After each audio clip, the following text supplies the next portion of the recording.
A nombre de la Sociedad Ecuatoriana de Fisioterapia y la Universidad de las Américas, nuevamente les doy la bienvenida a participar en esta secuencia de seminarios abiertos en línea de fisioterapia respiratoria en tiempos de COVID-19.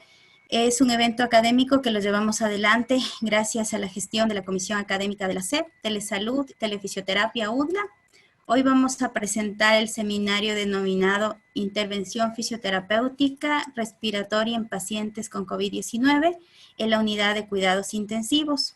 Para esto contamos con la presencia de Julio Barreno. Él es licenciado en Fisioterapia de la Universidad Central del Ecuador y actualmente trabaja en el Hospital Carlos Andrade Marín como terapeuta respiratorio en el área de cuidado intensivo. Muchísimas gracias, Julio, por tu aporte y adelante. Bueno, muchísimas gracias. Ya logramos resolver este problema, pero empecemos entonces directamente a lo que nos compete en este momento. Para iniciar quisiera dar unas lecciones clave que nos han venido dando de acuerdo a la historia, ¿no?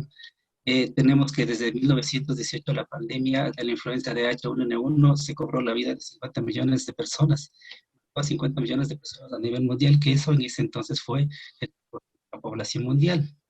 En ese entonces nosotros ya sabíamos o descubrimos ya del distanciamiento social, de la cuarentena, medidas de contención comunitaria y todas estas medidas para que el aislamiento tenga éxito, para que todo tenga éxito. Desde ese entonces ya sabíamos que en la prevención de la transmisión, la detección de los casos debe ser temprana, antes del inicio de la eliminación viral o antes de la eliminación viral máxima, ¿no?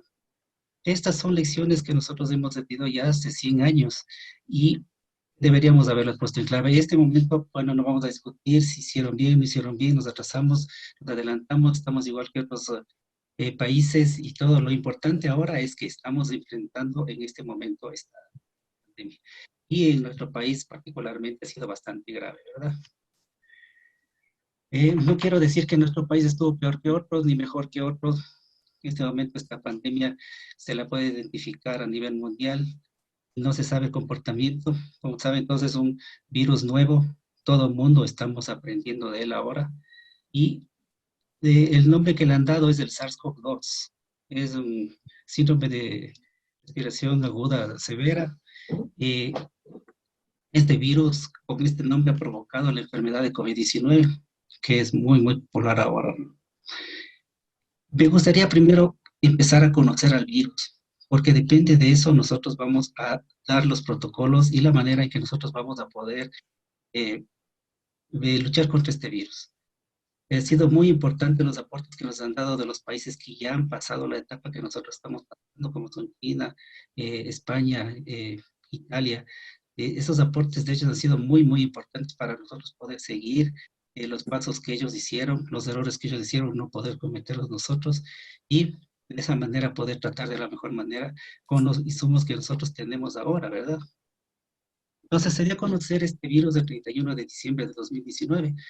Hay muchas versiones que decían que desde antes ya se podía conocer este virus y todo, pero bueno, nosotros conocimos a nivel mundial el 31 de diciembre de este 2019. Para el 11 de marzo, prácticamente 3 meses después, ya se declaró una pandemia mundial. En esos 3 meses hubo ya 1 millón de infectados y 50.000 muertes. Eso nos hace dar cuenta la virulencia de este virus, ¿no? Muy, muy agresivo. Vamos a ver cómo están también la transmisión zoonótica. Significa que se transmitió de un animal a un humano, que eso es lo que está comprobado. En este momento hay luchas, ¿no? Que dicen que no, que fue un virus que fue creado y todo. La parte, eh, muchas personas y muchos especialistas han transmitido la información que este virus no es producido, ¿no? En ningún centro. Esta parte de la propagación por gotas es muy importante. Creo que nosotros tomamos en cuenta, especialmente la gente que estamos dedicándonos a la parte de salud, que es una propagación por gotas, no es como un contagio, como una gripe cualquiera, y que se puede transmitir de persona a persona. Este virus no tiene alas, no puede volar, no se va en el aire, es demasiado grande, es pesado, al 1,5 metros, 2 metros más o menos ya cae al piso. Es muy difícil que nosotros por los zapatos podamos irlo llevando. Igualmente hay que tener mucho cuidado en las altas concentraciones del virus, en hospitales especialmente, ¿verdad? Entonces esta propagación por gotas es muy importante saberla atender bien porque la gente puede tomar muchas medidas que pueden ser secundariamente contradictorias en este caso y puede ser peor antes que ayudar para la enfermedad. Vamos a seguir viendo eso. Este virus es bastante agresivo, pero por la que muchas personas lo están definiendo como una gripe leve nada más. Es porque nosotros sabemos que el 80% de las personas que se contagian de este virus pueden ser de una manera leve. El siguiente 20% por lo general son pacientes que se ingresan a un hospital y de esos el 15% tenemos unas neumonías leves que están intrahospitalarias pero pueden salir a casa y seguir el tratamiento en su hogar. Pero de ese 20%, el 5% más o menos, de 3 a 5% de pacientes tienen una enfermedad crítica, grave, ¿no? Y esa enfermedad, y esa cantidad de pacientes son los que nosotros directamente vamos a ver. Son los que nosotros recibimos en la unidad de cuidados intensivos, son los que nosotros recibimos en urgencias y son pacientes bastante graves. Vamos a ver algo de la fisiopatología de este virus. Este virus es específico a nivel alveolar. Eso significa que baja directamente a los alveolos, ataca muy, muy drásticamente a nivel alveolar y va directamente con los neumocitos tipo 2, a lo que les destruye, hay la activación de los macrófagos, se desencadena un proceso inflamatorio bastante agresivo y como ven en esta parte de aquí, entonces comienza a ver la diferencia alveolo capilar, comienza en este espacio a aumentarse y se hace muy difícil la oxigenación entre la sangre, el intercambio de oxígeno y CO2 entre la sangre y el alveolo. Entonces, al haber esta diferencia, es muy difícil en algunas zonas del pulmón que pueda oxigenar bien, otras oxigenan mejor. Hay zonas apicales, las basales, por lo general, zonas que están más dañadas. Y obviamente eso hace que la sangre de aquí, que al pasar directamente sin oxigenarse, estamos aumentando el shock pulmonar. Entonces, todo este tipo de cosas en este virus es muy, muy específico. Como se dan cuenta, el virus actúa directamente en la parte alveolar. No hemos hablado directamente de la parte traqueobronquial, en la vía respiratoria alta, perdón. Y eso hace que nosotros tengamos esos problemas y sea muy difícil de detectar con, con, con la acción de este síndrome agresivo que tiene. Y por eso he traído esta parte. La semana pasada le escuché a Gustavo hablar muy bien de esta parte de la hipoxemia silenciosa, que está descrita ya, ¿no? Está escrita en China, en un estudio ya formal, está escrita en España, en Italia, está escrita aquí en el Ecuador, y estamos viendo en este momento con los pacientes que estamos viendo. Entonces, vamos a hacer un recuento. Supongamos tenemos un paciente con una saturación de 60%. Este paciente en condiciones normales, antes de diciembre del 2019, ustedes cuando iban a ver a ese paciente en la unidad de urgencias o donde le llegue, este paciente ya uno se imaginaba que estaba por lo menos con una sepsis. Había una alteración del estado de conciencia, estaba disneico, hipotenso, diaforético, utilizando músculos accesorios y todo. Esa misma saturación de oxígeno, vamos a ver un paciente con COVID. Encontramos pacientes alertas, el paciente está consciente, normotenso, una ligera elevación de la frecuencia respiratoria y una leve disnea, pero sí en las partes radiográficas, en la placa de tórax o en la TAC de tórax, nosotros ya vemos esos infiltrados de virus esmerelado que nosotros conocemos muy bien para un síndrome de estrés respiratorio. Significa que estos pacientes está iniciándose, pero los pacientes están, como les digo, alerta, conscientes, normotensos, y imagínense lo que significa eso con lo que tenemos ahora con la telemedicina, ¿no? Y tienen toda la razón, porque si yo le llamo a un paciente y un paciente me está explicando sus síntomas y no son síntomas agresivos, encuentro un paciente que está consciente, está hablando muy bien, yo no le daría tanta importancia, ¿no? Pero miren lo que pasa con esta hipoxemia silenciosa. Se ha descrito mucho. y me imagino que les va a sonar también esto por la televisión en China, que encontraban a gente muerta, aquí en Quito pasó, en Guayaquil, seguramente es por esta hipoxemia silenciosa. Gustavo la semana pasada había hablado muy bien acerca de para poder prevenir este tipo de cosas, ¿no?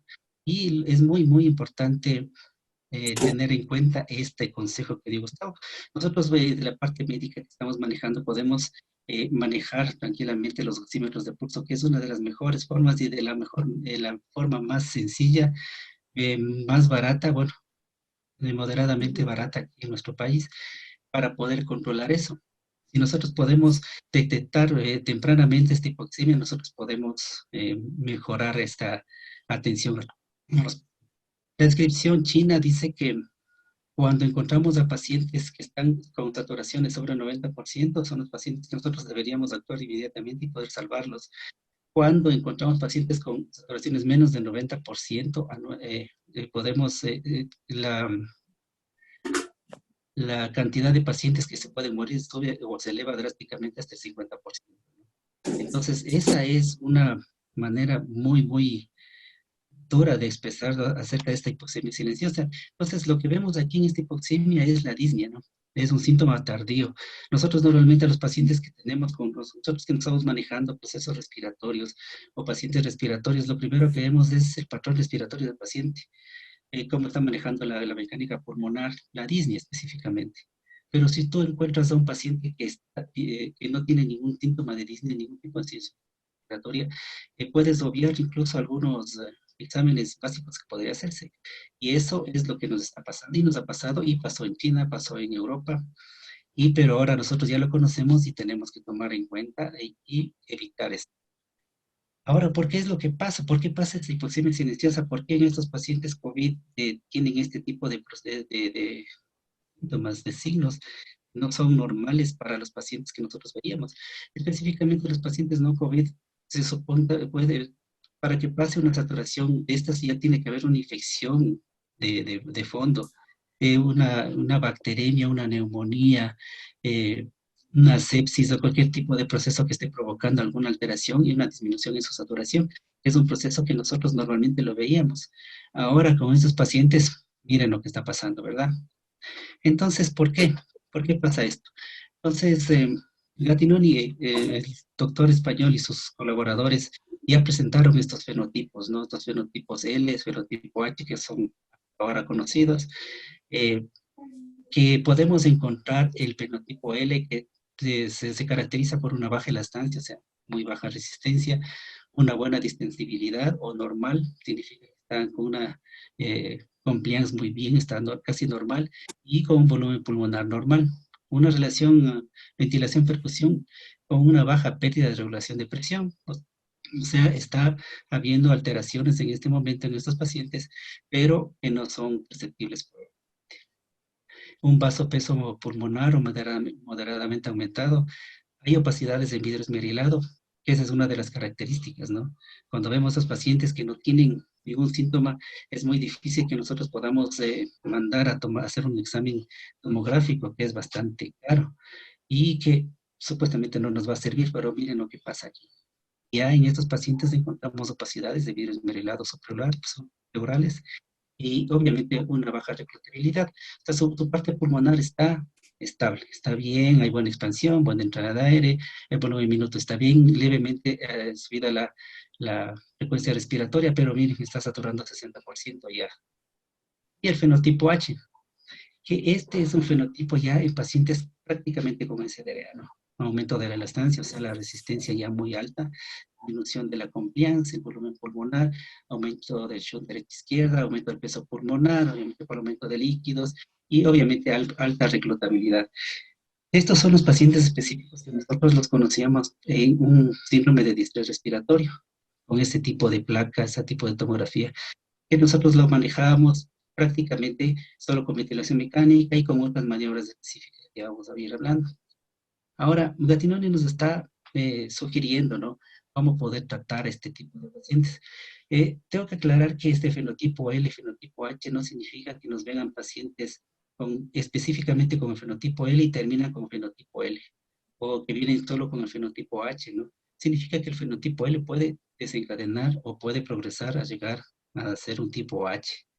Entonces, depende mucho del abordamiento que se le haga a estos pacientes. Y el diagnóstico temprano es súper importante aquí para poder tratar y poder ayudar a que estos pacientes puedan salir lo más rápido. Entonces, nos dan sugerencias de cómo manejar, por ejemplo, el fenotipo L, una PIB de 8 a 10 centímetros de agua, prono temprano y un volumen corriente de 6 ml por kilo. Y obviamente es una ventilación mecánica protectiva, ¿no? Que ahora actualmente se está utilizando. Y vamos a explicar un poco acerca de eso, por qué estamos utilizando esta ventilación prono ahora, perdón, esta ventilación protectiva ahora en estos pacientes, ¿no? En el fenotipo H tenemos que utilizar volúmenes corrientes de 4 a 6 ml por kilo. Se dan cuenta que es una ventilación ultra que protectiva. Lo que sí quiero aclarar aquí, nosotros podemos utilizar hasta 4 ml de acuerdo a la patología del paciente, de acuerdo a cómo esté. Podemos empezar en 6 ml kilo y luego ir bajando cada hora 1 ml kilo para el volumen tidal, para el cálculo del volumen, ¿no? Eso significa que este paciente debe estar muy, muy mal, pero no podemos bajar de 4 ml kilo en la ventilación protectiva. Este tipo de pacientes obviamente ya debe estar pronado. Podemos subir la frecuencia respiratoria máxima hasta 35 por minuto. Y lo importante aquí es, como ya vamos a ver, tenemos que ver el pH que nosotros tenemos que tener o completar por lo menos un pH sobre 720. Y es que no se logra conseguir con todas estas maniobras, ya es pacientes de muy, muy difícil manejo, ¿verdad? Y si es que logramos conseguir eso, tenemos que regresar los ml igual cada hora, subiendo 1 ml kilo en el volumen, en el cálculo final de volumen tidal, y bajar la frecuencia respiratoria en ese orden. Entonces, son pacientes, como ven, son pacientes de un SDRA de difícil manejo ventilatorio, como lo han sido siempre. He conversado con muchas personas, muchos médicos, amigos que decían que ellos para hacer una tesis doctoral o para hacer algún estudio que los hicieron en este tipo de pacientes, lograron completar un número de pacientes determinado durante 3 años, ¿no? Ese mismo número de pacientes ahora lo pueden ver en un par de días. O sea, imagínense lo grave que estamos viendo, o sea, la cantidad de pacientes que tenemos ahora. Y justamente hoy en la mañana que en nuestro hospital había ya 32 pacientes completamente en nuestra área de cuidados intensivos. Aparte que los otros hospitales están colapsados. A pesar de que, como sabemos, está solo el 3 a 5% de pacientes. Miren la manera de pensar en porcentajes, en números. Muchas personas, hay muchos presidentes que piensan que esa cantidad de pacientes es muy ínfima, es poquísima. Pero miren lo que significa para nosotros. Han colapsado los sistemas de salud, lo que pasó en Guayaquil el mes pasado. Son cosas terribles a pesar de la cantidad o el porcentaje de pacientes que supuestamente nos da eso. Y obviamente los pacientes que tienen más probabilidad de llegar donde nosotros son pacientes que de edad avanzada, son pacientes que tienen comorbilidades, son diabéticos, hipertensos, que están utilizando inmunosupresión, trasplantados, todo ese tipo de pacientes, ¿verdad? Que tienen mucha más probabilidad de desarrollar este síndrome respiratorio que lo estamos manejando nosotros. Entonces, ahora hablamos ya de los fenotipos, más o menos sabemos qué es lo que pasa con el fenotipo L, que es el que inicia y que es el que prácticamente nosotros no nos damos cuenta y es muy difícil de detectar. Ahora con estas informaciones que estamos recibiendo de todo el mundo, ya se está tomando más en cuenta y vamos a hacer una detección temprana. Y como decía Gustavo la semana pasada, nosotros tenemos que utilizar los mecanismos más sencillos y el mecanismo más sencillo de utilizar es un oxímetro de flujo. Pero obviamente en nuestro medio y en nuestra población no es muy fácil encontrar ese tipo de equipos o fácilmente se pueden acabar, ¿no? O el costo también es alto y encontrar un buen equipo también es difícil acá. Entonces, en Estados Unidos desarrollaron o hicieron una escala de Roth, porque se dieron cuenta igual de lo que les estoy comentando, de esta hipoxemia severa silente que se le llamaron ellos, y desarrollaron una escala de Roth. En esta escala de Roth, que es la estimación de la saturación de oxígeno por teléfono. Obviamente no para nuestro medio nos iría muy bien y es súper sencillo. La verdad estaba tratando de encontrarme esa aplicación, no la encontré todavía.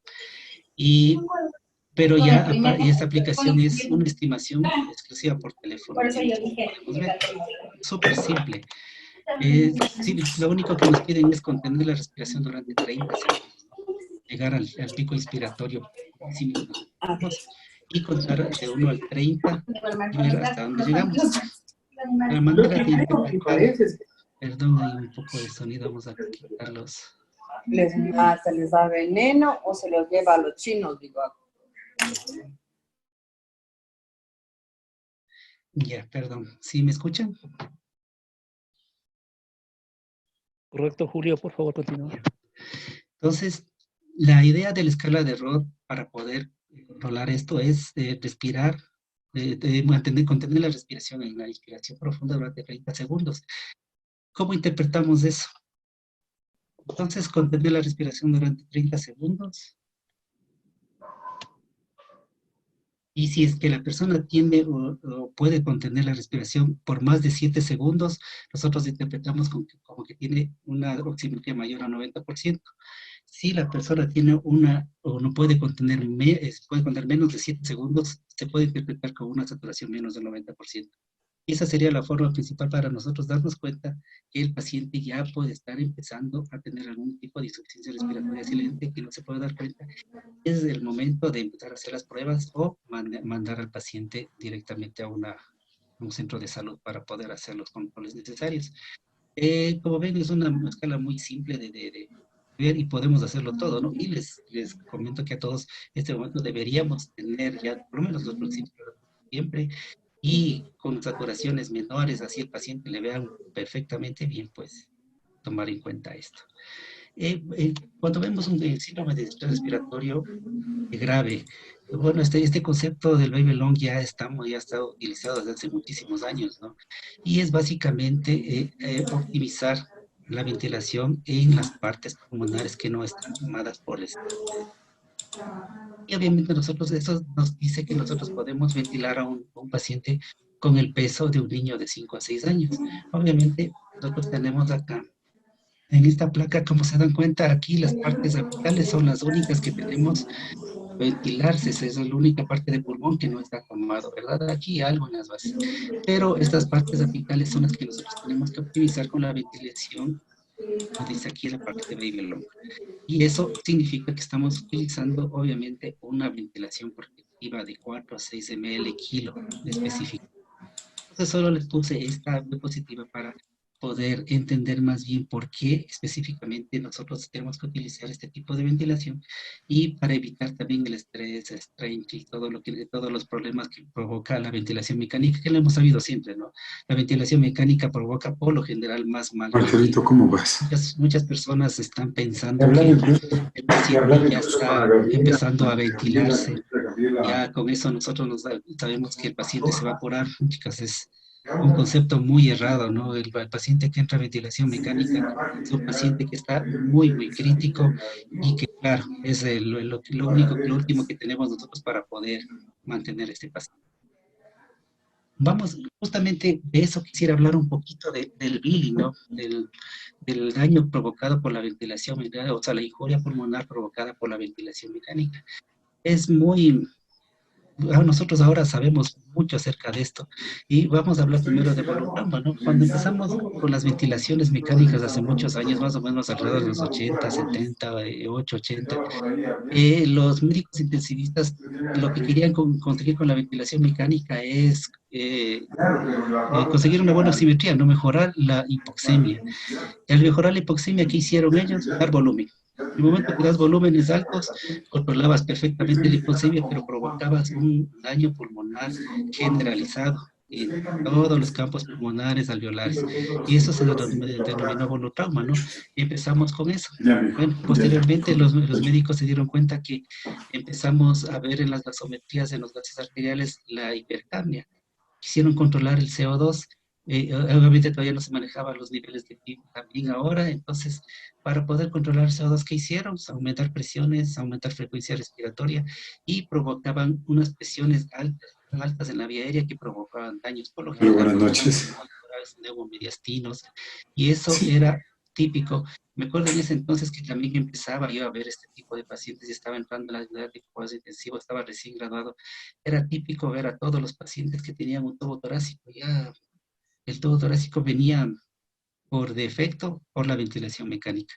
Entonces, esa era la manera de ir ventilando y los traumas y todo lo que estábamos provocando con este tipo de pacientes. Y la teletrauma es el proceso de apertura y cierre de la vía aérea distal, ¿no? Entonces, en ese entonces el concepto PIV no era tan conocido, no se manejaba muy bien, no se sabía exactamente qué PIV tenemos que poner a cada persona. Entonces, así muchas veces no lo utilizaban. En el momento que tú ventilabas y dabas una frecuencia respiratoria, esa apertura y cierre provocaba un colapso alveolar distal específicamente y provocaba estos atelectromos que estábamos viendo posteriormente. Ahora tenemos el biotrauma también, que es una física de fuerzas detectadas, ¿no? La célula detecta las fuerzas que ejerce la ventilación mecánica o la presión positiva sobre ellas y tienen un efecto secundario de inflamación que puede desencadenar básicamente en el síndrome de estrés respiratorio. Vamos a hablar un poquito de la toxicidad por oxígeno, este es súper importante y es uno de los temas que nosotros tenemos muy en cuenta porque es la producción de radicales libres de oxígeno y que si es que nosotros utilizamos FiO2 sobre 60% por más de 12 horas, ya tenemos una toxicidad por oxígeno. Entonces vamos a hablar de la toxicidad por oxígeno, como les decía, con FiO2 ya sobre 60% por más de 12 horas, ya nos puede provocar una toxicidad. Y esa toxicidad es evidente 2, 3 semanas hasta meses después, ¿no? Desde que sale de la unidad de cuidados intensivos. Y son pacientes que tienen daño pulmonar progresivo y no se va a curar para el resto de su vida. Súper importante ver este tipo de bili. Y ahora nos viene, ya, bueno, aparte de todo eso del bili, estamos hablando. Ahora nos viene también el poder mecánico sobre la vía aérea, ¿no? Es el principio que radica en la homogeneidad. Nosotros en la vía respiratoria, la vía alveolar, nosotros no tenemos la misma homogeneidad, ¿no? Los alveolos unos pueden soportar más presión que otros. En la parte apical, de acuerdo al triángulo de Weiss, tampoco no es igual, no sé si ustedes saben eso del triángulo de Weiss. Las partes basales son más, menos oxigenadas y más perfundidas, y apicales lo contrario. Entonces, ese principio significa que tenemos que calcular un poder que nosotros tenemos que administrar por parte del ventilador mecánico en una unidad de tiempo. Entonces, ¿qué significa eso?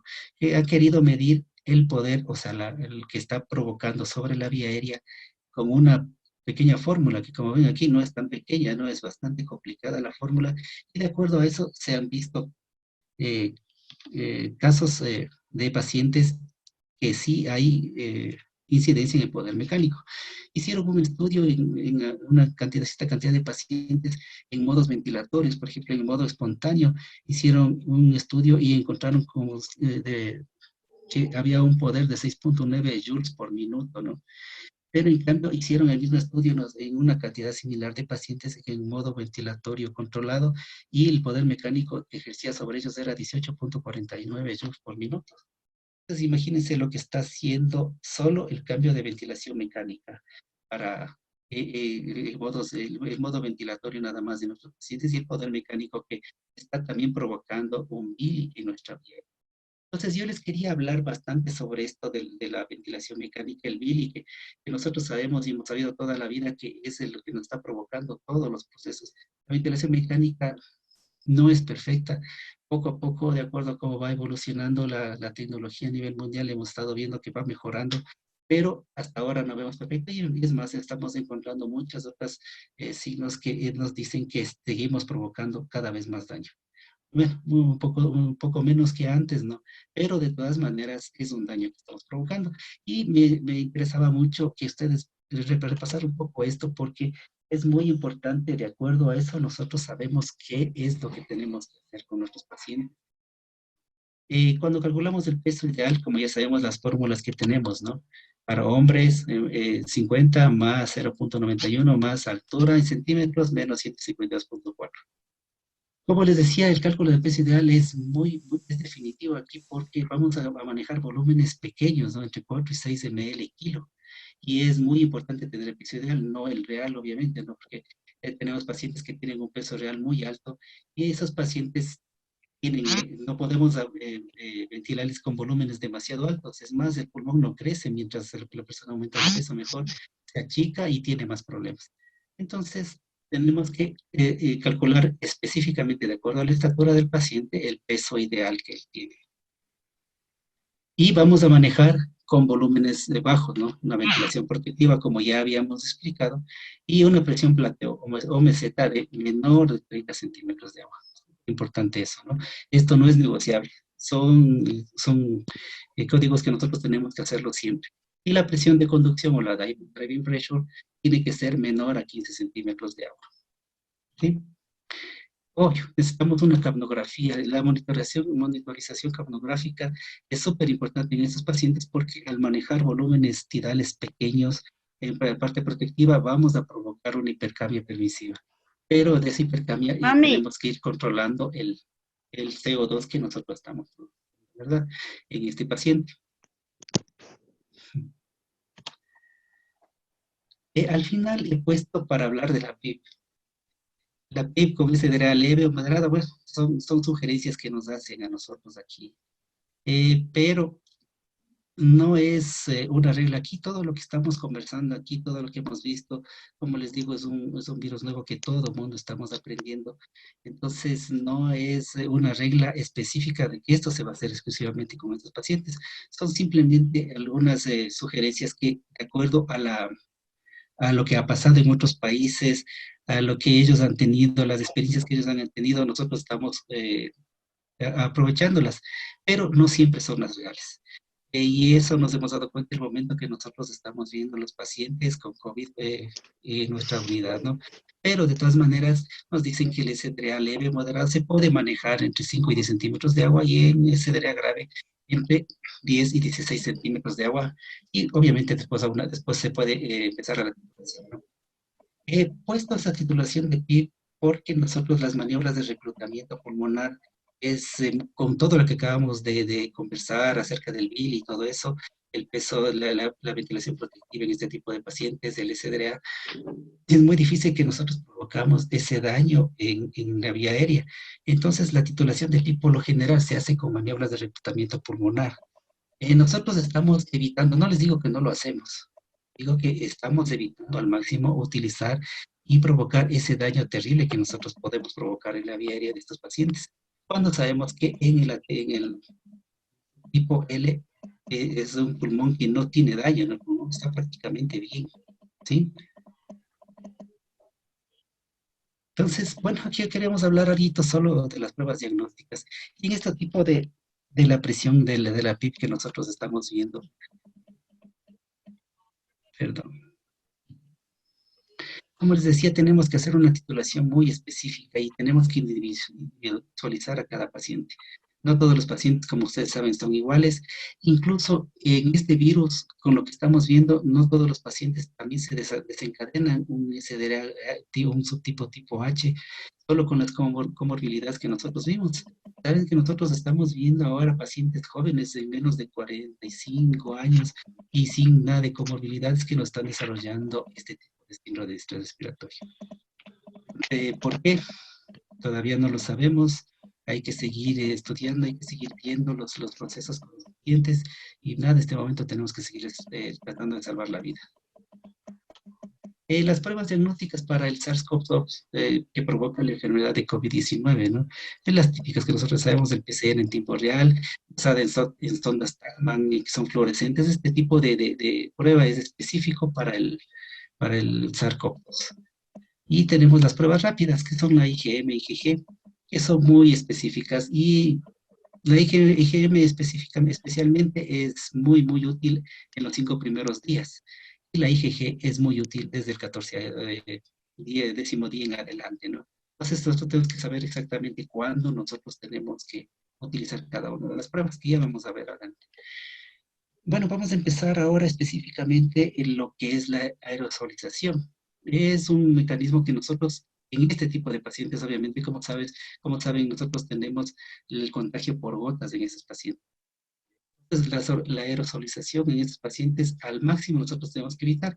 Y obviamente, de acuerdo a eso, nosotros hemos desarrollado nuestros protocolos y la manera de poder manejar a este tipo de pacientes. Solo quería presentar esta diapositiva para que vean qué tipo de aerosolización provocan los sistemas de oxígeno que nosotros utilizamos normalmente. Por ejemplo, tenemos una cánula nasal a unos 5 litros por minuto, puede provocar una aerosolización de unos 100 centímetros. Es bastante más o menos bastante. Cuando tenemos un paciente en la unidad que está junto a nosotros y que lo estamos tratando, es bastante grande. Oxígeno con vía oronasal, con una máscara de 4 litros hasta 40 centímetros.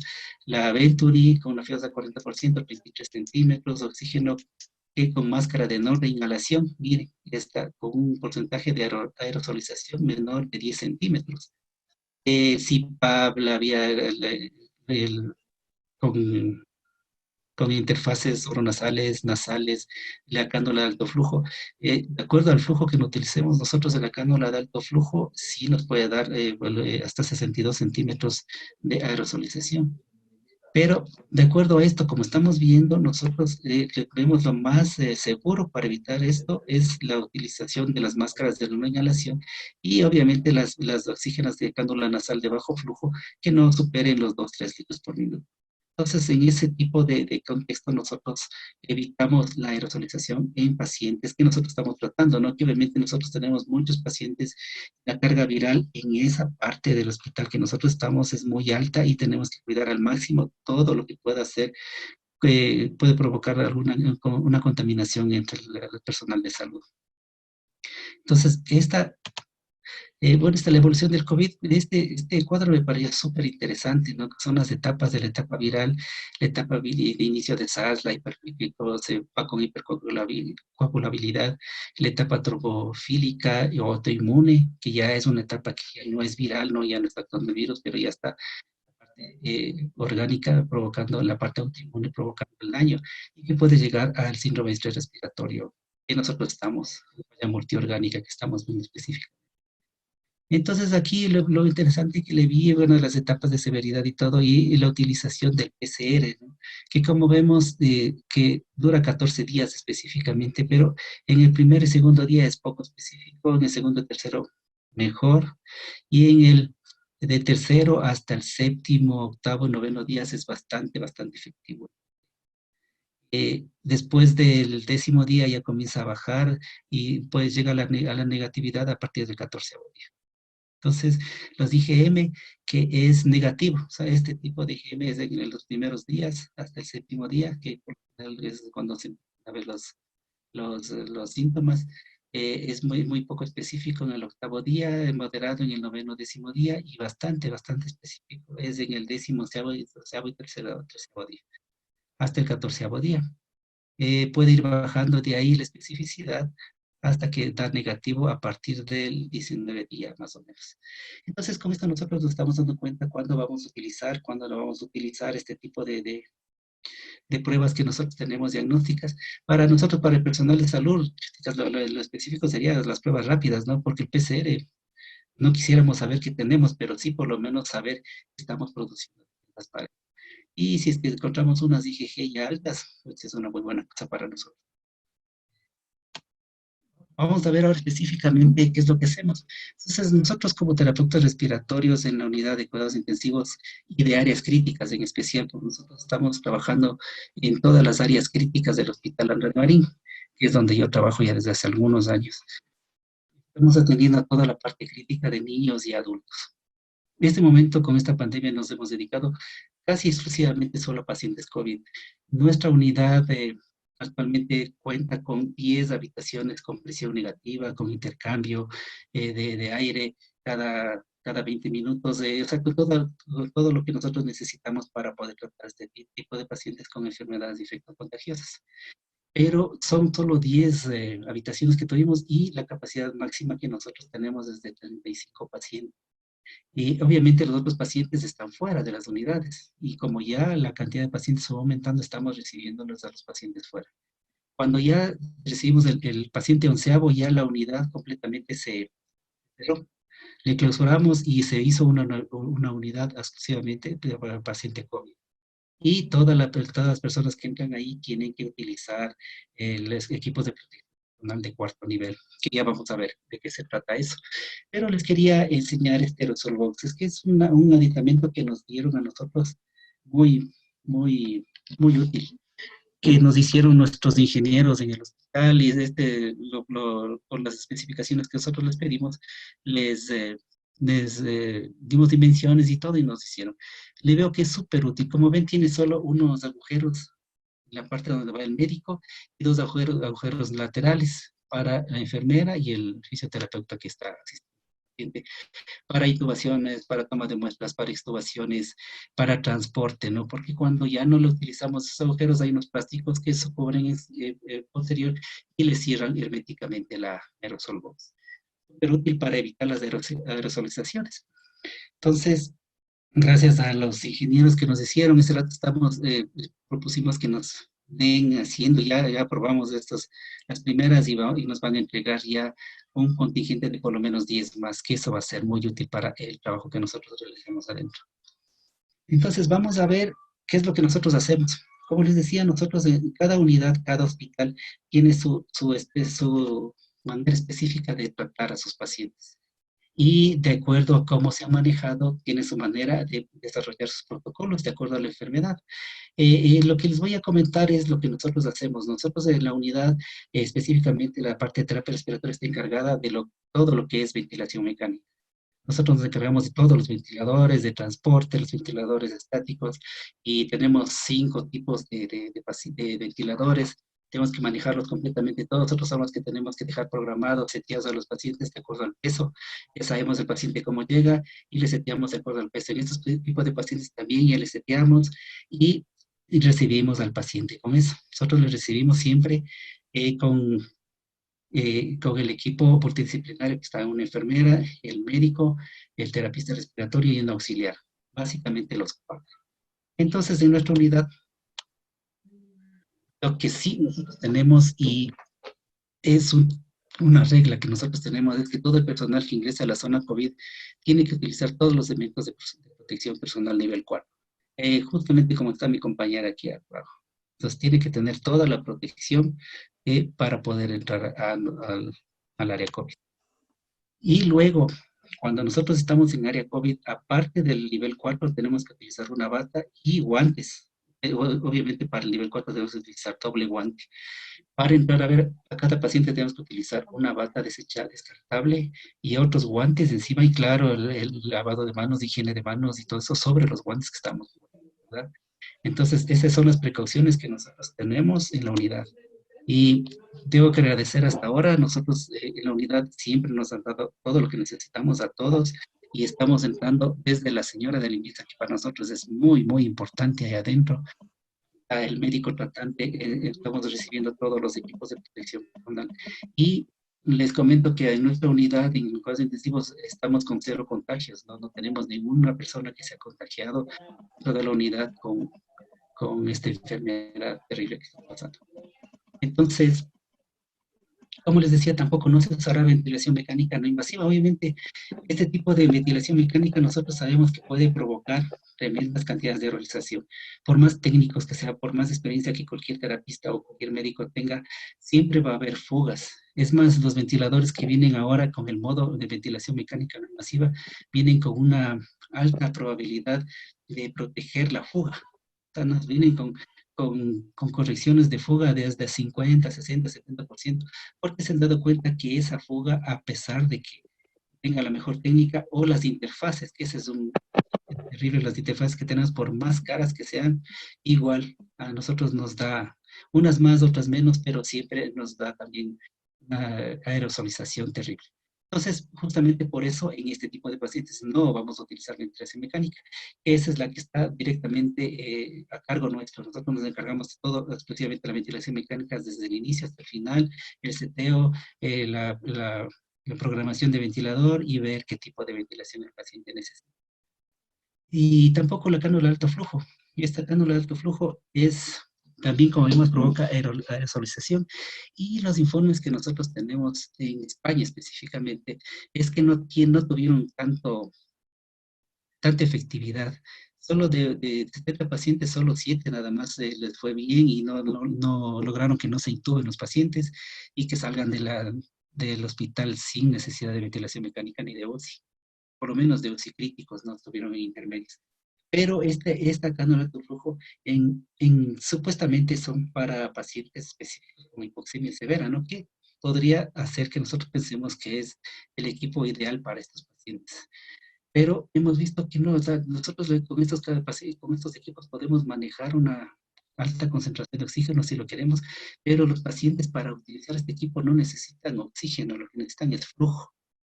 Completar un flujo específico para poder lograr un volumen tidal de acuerdo a la estatura y peso ideal que nosotros tenemos. Entonces, en ese caso, nosotros no vamos a utilizar este tipo de medicamentos todavía, y en la unidad nosotros nos hemos dado cuenta que nos llegan a nosotros los pacientes ya intubados, ¿no? O en el momento que llegan se les intuba. Es rapidísimo. Y para eso utilizamos la aerosol box que acabamos de ver. La ventilación mecánica invasiva se utilizará específicamente, como ya acabamos de hablar en algunas diapositivas, la ventilación. Objetivos de manejo ventilatorio. Los objetivos mundiales, ¿no? Saturaciones entre 88 y 92%, PO2 entre 55 y 80 milímetros de mercurio, presión meseta, como ya hablamos, esto no es negociable, tiene que ser así, menores de 30 centímetros de agua, la driving pressure menor de 15 centímetros de agua, y una PAFI, obviamente, que tenemos que tratar de conseguir mayor de 108. Para poder conseguir un pH de 720 a 745, que tenemos que ir manejando la ventilación protectiva en este. Entonces, les hablaba bastante de la PIP, ¿no? El BILI. Y cuando nosotros hablamos de eso, nosotros tratamos de evitar el reclutamiento alveolar, que nosotros hacemos las maniobras de reclutamiento alveolar para poder encontrar la PIP ideal, la PIP que nosotros necesitamos o que el paciente es. Esas maniobras las hacemos igual. Hay muchísimas técnicas, ¿no? El consejo que les doy es utilizar la técnica que ustedes tienen experticia. Y cualquiera de ellas van a funcionar muy bien, pero en caso de estos pacientes, como les había comentado, nosotros estamos utilizando por lo general estas tablas que van de acuerdo a la FIO2 y la PIP para evitar el trauma o el BILI que podemos provocar en estos pacientes. ¿Sí? ¿Qué hacemos nosotros? En la parte respiratoria, ¿no? Entonces, con este tipo de pacientes, cuando nos llega un síndrome de estrés respiratorio grave, que tenemos con una FIO2 del 100% y unas PIRs demasiado altas, 20, 24, entonces lo que tenemos que hacer es disminuir primero la FIO2, como habíamos hablado, para evitar esa toxicidad por oxígeno, y se tiene que dividir en 0.1 cada hora hasta llegar a 0.4. O sea, significa que de 100%, en una hora le bajo al 90, en otra hora le bajo al 80 y así, hasta llegar a 0.2 o al 40% de FIO2. Disminuir la PIP en 2 puntos cada 8 horas hasta llegar a 5. ¿Sí? La PIP sí es un proceso que en este tipo de pacientes nosotros nos hemos dado cuenta que es muy difícil de poder manejarlo. No podemos apurarnos con estos pacientes. Obviamente estamos presionados por la cantidad de pacientes, estamos todos colapsados y queremos sacar pacientes para poder recibir más, pero nos hemos dado cuenta que es muy difícil que nosotros podamos manejar rápidamente este tipo de procesos.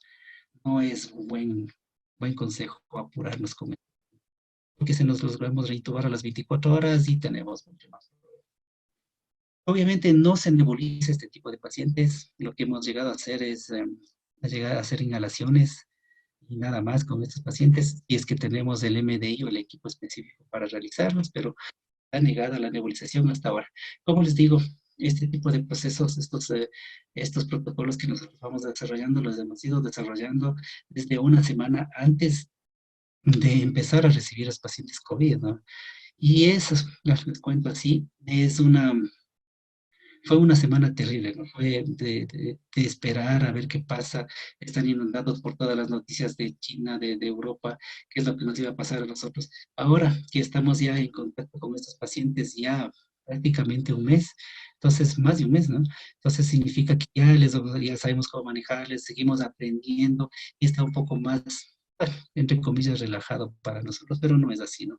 Pero lo que quiero llegar es que nosotros podemos seguir haciendo tranquilamente cambiar los protocolos. Y ha habido muchas veces que de acuerdo a las experiencias que nosotros hemos tenido, hemos tenido que cambiarlos de un día a otro, ¿no?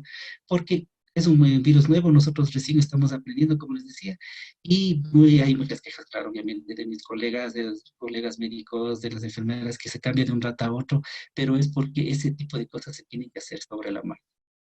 En estos pacientes nosotros aspiramos secreciones con circuito cerrado de aspiración. Eso es, hasta ahora, es un protocolo innegable, no es negociable. Pero tenemos informes de Europa que nos han dado cuenta que ellos pueden encontrar en pacientes que tienen encontrado obstrucciones de tubo por secreciones demasiado densas, ¿no? Exactamente no sabemos por qué, tenemos una idea de por qué es lo que está pasando eso, pero ellos aconsejan, o empezaron igual que nosotros, un circuito de aspiración de secreciones cerrado completamente, pero terminaron en las últimas fases ya con aspirando de método abierto, porque las secreciones eran muy difíciles de poder aspirarse con los circuitos cerrados y utilizando humidificación activa, que también es uno de los aditamentos que nosotros hemos negado para utilizar. Entonces ellos lo están utilizando ya. Nosotros hasta ahora no vemos la necesidad, pero obviamente, como les digo, puede cambiar en cualquier momento el protocolo de tratamiento de estos pacientes. Aspiramos secreciones cuando sea absolutamente necesario. Eso así empezamos nosotros, pero ahora ya vamos cambiando y estamos aspirando, no estamos aspirando por horario tampoco, pero sí estamos poniendo muchísima más atención a las curvas del ventilador, a los signos que nos dicen que hay secreciones, o incluso por lo menos una vez por turno tenemos que hacer un abordaje a este tipo de pacientes para evitar y mantener la vía respiratoria permeable, la vía aérea, que es súper importante. Como les digo, podemos ir cambiando. No estamos utilizando sistemas de alto flujo, o sea, los sistemas Venturi, y estamos utilizando solo las máscaras de no reinhalación o la cánula nasal. Y aparte de eso, bueno, ahí está una foto con una persona que está con una máscara de no reinhalación. Yo quisiera ver así a los pacientes, ¿no? Cuando se les extuba y poner esa máscara, así, ver en la playa todos relajados, bueno, el cuadro no es siempre así, la diferencia es terrible.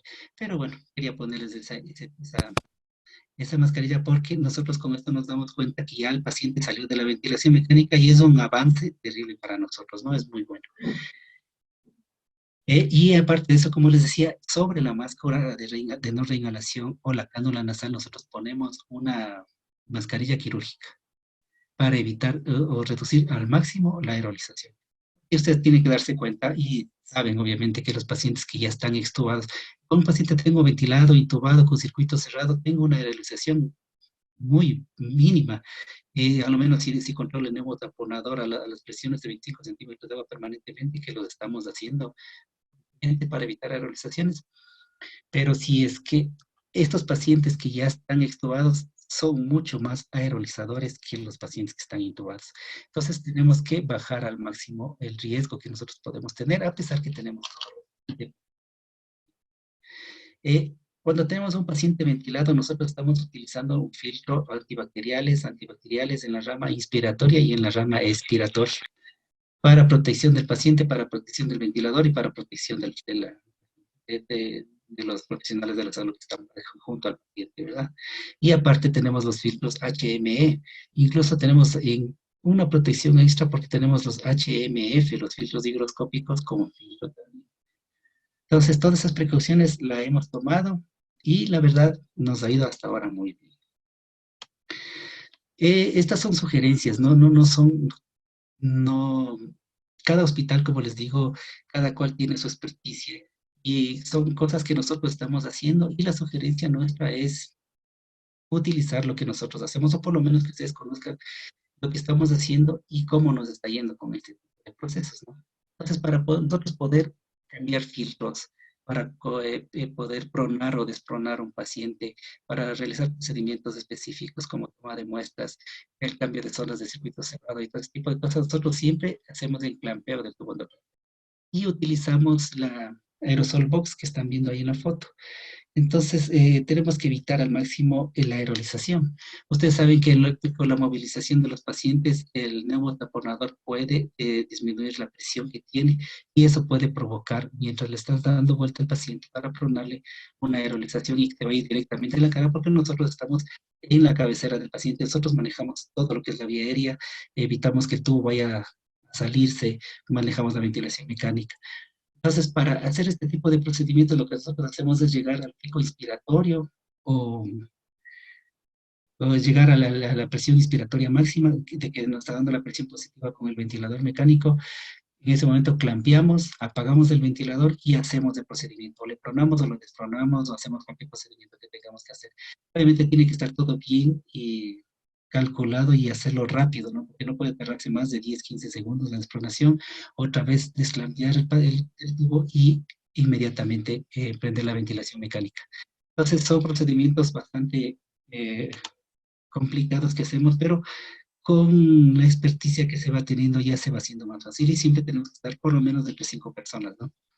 Como vieron, usar el aerosol box, súper importante para evitar aerolizaciones y para la relajación en pacientes con SDRA, con unas PAFIs menores así, obviamente tenemos que tener ya, el paciente está pronado, ventilado, con ventilación protectiva, posiblemente con PIPs altas y con una sedación, pero y aún así hay algunos pacientes que no se acoplan a la ventilación mecánica, entonces sí, hay que ponerles sedación profunda o relajarles, y eso se hace en infusión continua por máximo 48 horas y luego se descontinúa.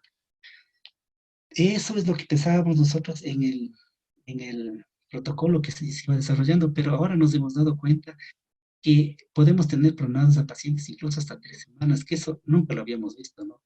Y las sugerencias extranjeras de todo lo que les ha pasado es paciencia. Tengan pronados, eventualmente van a salir y a ellos les ha ido muy bien con la pronación prolongada, que eso es lo que estamos nosotros, desde nuestro protocolo empezamos a hacer. Y justamente estamos hablando de la relación, cuando nosotros recibimos un paciente en la unidad de cuidados intensivos, recibimos todo el equipo que les decía, ¿no? El terapeuta respiratorio, está la enfermera, está el auxiliar y el médico, por lo menos 4 personas, que somos los que inmediatamente se les recibe, si es que intubable se les intuba, se les ventila, se les prona inmediatamente. En ese momento nosotros, la sugerencia no es ver un fenotipo L o fenotipo H, sino a todos hay que les estamos pronando de inicio. Nos ha ido bastante bien con este tipo de procedimientos. No es una regla completa, ¿no? Puede haber algunos pacientes que, de acuerdo a la hemodinamia, no se pudo hacer ese tipo de procedimientos, pero en general el protocolo va para eso. Entonces, la pronación también es, con nosotros es no de 12 horas, ¿no?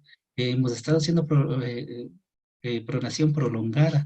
Hemos tenido pacientes hasta 3 días pronados y no ha habido ningún problema y han mejorado la parte de oxigenación, la redistribución de flujo que está produciendo la presión positiva del ventilador sobre la vía aérea de estos pacientes ha sido mucho mejor, se absorbe mejor y hemos controlado mejor la hipoxemia severa. Y como les cuento, la hipoxemia en este tipo de pacientes es el 99, que nos digo, 100%, todos los pacientes vienen con una hipoxemia severa para tratar. Y obviamente se realiza por la pronación a pacientes con focos menores de 150, prácticamente. Ahora, otro tipo de procesos que nosotros hacemos en la unidad es la toma de muestras para cultivos. En la unidad nosotros realizamos al ingreso, ¿no? Siempre al ingreso. A las 72 horas, si es negativo, si es que el ingreso es negativo, a las 72 horas le volvemos a hacer. Y a las 2 semanas, si es que es positivo, se lo vuelve a repetir a los 21 días. Nosotros estamos tomando ya no hisopados nasales, sino secreción táctil, porque se han dado cuenta y nos hemos dado cuenta que en estas etapas de pacientes que están ya ventilados, el virus se encuentra en la vía respiratoria baja, ya no tanto arriba. No necesitamos tomar muestra específicamente de dónde nosotros necesitamos tomarla. Otras sugerencias. Miren, nosotros para utilizar la ventilación mecánica no invasiva o cánula nasal de alto flujo, que como les dije al principio, en estos tipos de procesos son negados, pero podemos utilizarla en pacientes una vez que se haya negativizado su PCR. Y nos ha dado buenos resultados hasta ahora. Vamos a ver. El paciente que no se ha negativizado su PCR se utilizará como interfase la escafandra o el helmet que estamos viendo aquí. Este tipo de equipos que hemos visto en Europa lo hemos tenido aquí en el hospital, lo tenemos ya muchos años, nos ha funcionado perfectamente bien y es el equipo que menos aerosolización nos está produciendo. Entonces es bastante seguro, como ven, bastante cómodo. Tiene sus pros y sus contras, ¿no? Como ven, se le ve bastante cómodo, pero en la parte de las axilas, cuando tenemos pacientes mucho tiempo, tenemos muchos problemas, mucho dolor aquí, cara de presión y todo.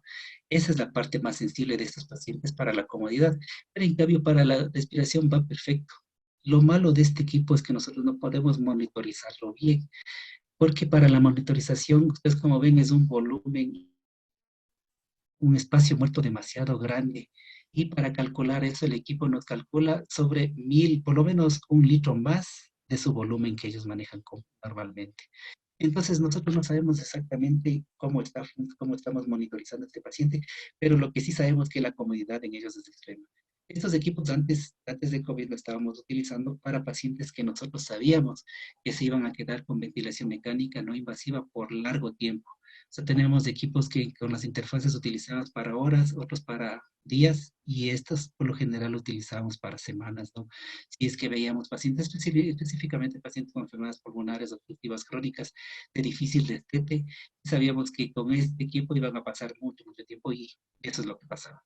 Pero ahora le vamos a utilizar este tipo estamos utilizando estos helmets con post-extubación para soporte ventilatorio.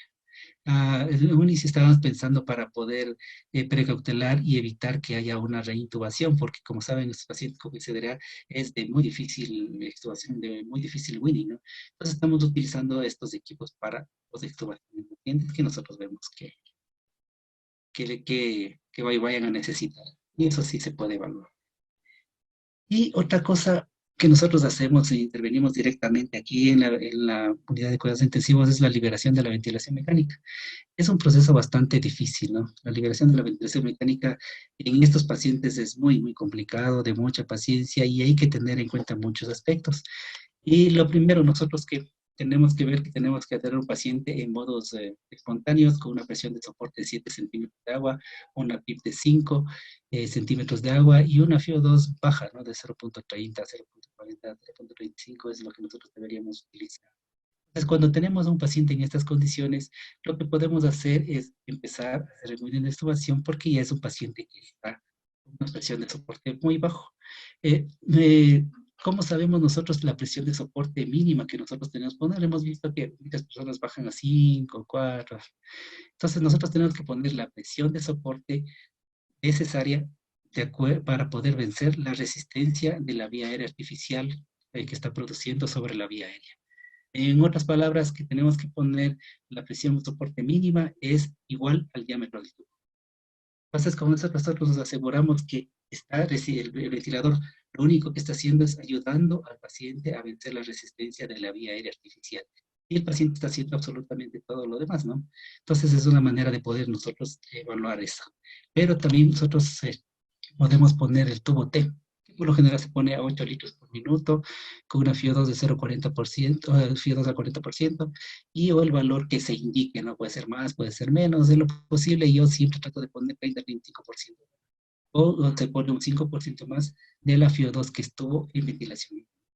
Eso es cuestión de evaluar al paciente, nada más. El tiempo puede variar entre 30 minutos y 2 horas, pero los estudios que nos dicen que si el paciente ya logró aguantar 30 minutos en tubo T, es un paciente candidato para la extubación. Si haga en 30 minutos en 2 horas, el resultado va a ser el mismo. Entonces nosotros los mantenemos en 30 minutos.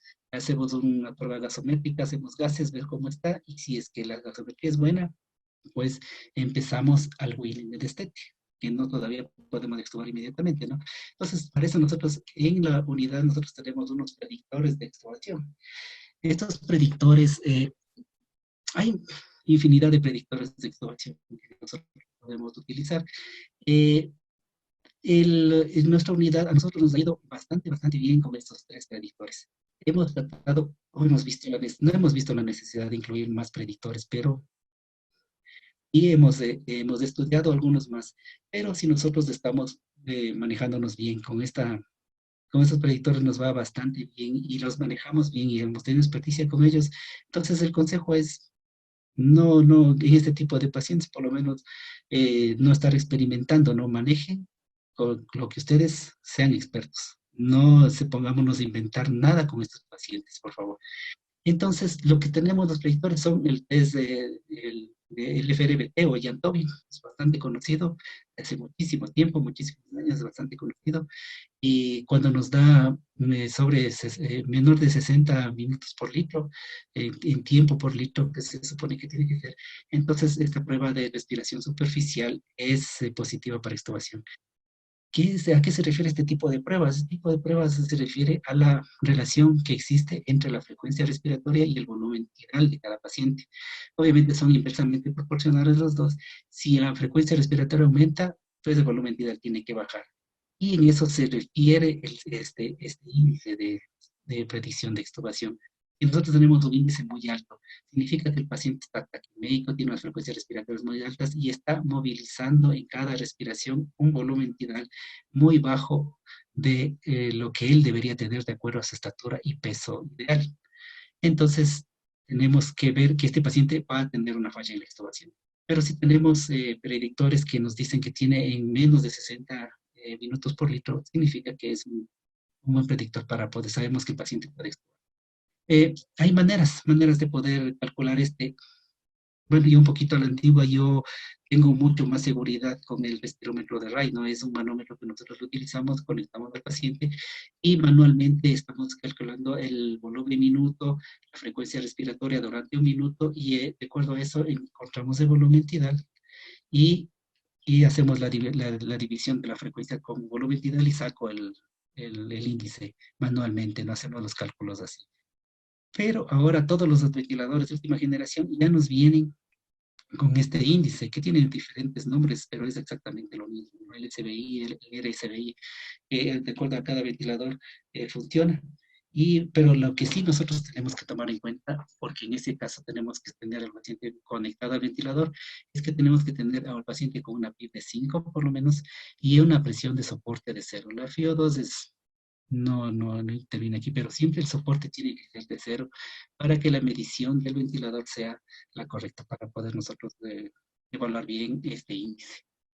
El segundo predictor que nosotros utilizamos mucho es el test de fuga. Es un test que nos avisa si es que el paciente va a tener un edema de la vía aérea superior y que por lo general tiene que ser en un porcentaje mayor del 24%. Entonces, ¿qué significa?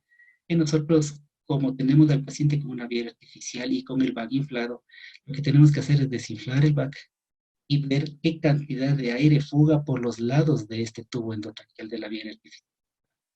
Entonces, si es que esa cantidad de aire que fuga es sobre el 24%, de acuerdo a los cálculos que nosotros hacemos, es un paciente que puede ser extubado. En este tipo de pacientes de COVID, este tipo de test ya no lo estamos haciendo por obvias razones, ¿no? Porque el rato que tú estás desinflando el neumotamponador, estás provocando una aerolización terrible. Entonces, hemos dejado de lado este tipo de test por estos pacientes. Pero tenía que enseñarles cuáles son los predictores que estamos utilizando. Y el último es el score de vía aérea. Es un score que nos da una puntuación de acuerdo a la tos espontánea, el reflejo de oxígeno, la cantidad de esputo, la viscosidad del esputo, la frecuencia de aspiración, en un turno de 8 horas, el color del esputo y todo. Entonces nos dice específicamente la cantidad de secreciones que el paciente está movilizando. Y eso es súper importante para saber por qué, por lo general, los pacientes que son hipersecretores o que no tienen una buena dilución, siempre van a poder tener una falla en la extubación. Entonces, cuando nosotros tomamos en cuenta esos 3 predictores y con la prueba de respiración espontánea que hicimos anteriormente con el ventilador o con el tubo T, entonces los resultados positivos nos dan para poder extubar al paciente. Entonces, esa también es una de las fases que nosotros, como terapeutas respiratorios de la unidad, tenemos a nuestro cargo y siempre tiene que hacerse muy bien porque depende mucho de esto, de hacer bien estas pruebas para poder llegar al éxito en la extubación. Eso es lo que les tenía. Aquí tengo unas fotografías de nuestros compañeros, de mis compañeros de terapias respiratorias, son unos 3 grupos nada más, somos de algunos grupos. Sí, cierto, viendo estas pruebas ahora, nosotros antes, cuando veíamos un paciente con SDRA, cogías, te ponías del equipo de protección, te ponías la N95, tus gafas, tus tus guantes, tus dobles guantes, todo lo que necesitabas para protegerte, pero pasabas con el paciente máximo 40 minutos, una hora, exagerando, si es que tenías que hacer algunos procedimientos de pronación, despronación y todo eso. Ahora con este tipo, con este virus, nosotros tenemos que darnos cuenta, y así como están en estas dos diapositivas, en esas dos fotografías, las terapistas y todo el personal de la unidad de cuidados intensivos tienen que pasar con estos equipos sin tocarlos, obviamente, por lo menos en jornadas largas de 6 horas. Y esas jornadas largas nos han dado muchos problemas, ¿no? Las descargas de presión en el tabique nasal, en la frente, las típicas fotografías que se veían antes de que nos llegue el virus acá, pues exactamente lo mismo se está viendo acá. Pero eso ya es algo que nosotros no podemos controlar muy bien, porque igual le ponemos protección igual en la cara para poder evitar esas cosas. Nuestro departamento hay un departamento que está específicamente cubriéndonos a nosotros, los de dermatología específicamente están todo el tiempo con una persona solo para atendernos a personal de terapia intensiva para evitar este tipo de descarga. Es una colaboración muy buena de parte del hospital para nosotros, específicamente ahora que somos prácticamente un hospital COVID, ¿no? Pero bueno, eso es lo que no es muy preocupante, lo que sí nos ha dado mucha preocupación en esta pandemia es los efectos secundarios que ha tenido la utilización de los EPPs de cuarto nivel en personal de salud. Nos hemos dado cuenta que como la mascarilla N95 no te permite una buena inspiración profunda, no te permite conseguir el flujo inspiratorio pico que tú necesitas para poder movilizar un volumen tidal en tu vía aérea. Entonces, obviamente con esa N95 durante tanto tiempo hace que el volumen tidal que tú estás manejando baje y obviamente comienza a haber retención de CO2. Nuestros profesionales salen con un dolor de cabeza espantoso, ¿no? Una cefalea terrible. Vómitos también, ha habido algunas personas que han sentido vómito, mareo, e incluso hemos tenido un par de personas que se nos han desmayado. Entonces, viendo eso, viendo las presiones y todo que nosotros estamos viendo, no hemos investigado específicamente haciendo gasometrías a nuestra gente, ¿no? Que lo máximo que hemos podido hacer es las oximetrías de pulso, que obviamente nos da con unas frecuencias altas y los pobres están saturando demasiado porque están ya empezando a hiperventilar. Entonces, nuestro departamento de rehabilitación pulmonar y ahí específicamente algunos colaboradores nuestros hicieron un video para poder difundir en nuestros compañeros, nuestros colegas, para poder mejorar la presión inspiratoria, para fortalecer la parte del diafragma específicamente. Entonces, esta es una noticia que les doy porque está en desarrollo, estamos ya en los últimos pasos para poder difundir y vamos a ver los resultados que nos vaya a dar. Espero que sean los resultados mejores que podamos ver, ¿no? Y eso es lo que yo les tenía preparado para ustedes. Es prácticamente todo lo que nosotros estamos haciendo y espero que les haya servido de mucho. Y les agradezco mucho por escucharme. Es un honor para mí estar frente a ustedes. Gracias, Julio. Agradecemos mucho tu participación y tu colaboración con todos los terapeutas a nivel nacional. Esta mañana yo hablaba a mis estudiantes y les decía que gran parte de lo que está sucediendo en el país es por falta de educación, por falta de cultura, por falta de conciencia social, por falta de tener ese respeto que debe haber por el prójimo, por no tener esa formación muchas veces en ello. Lamento mucho que en este grupo tengamos gente infiltrada y irrespetuosa, con falta de educación que en un momento generó dificultades durante esta transmisión.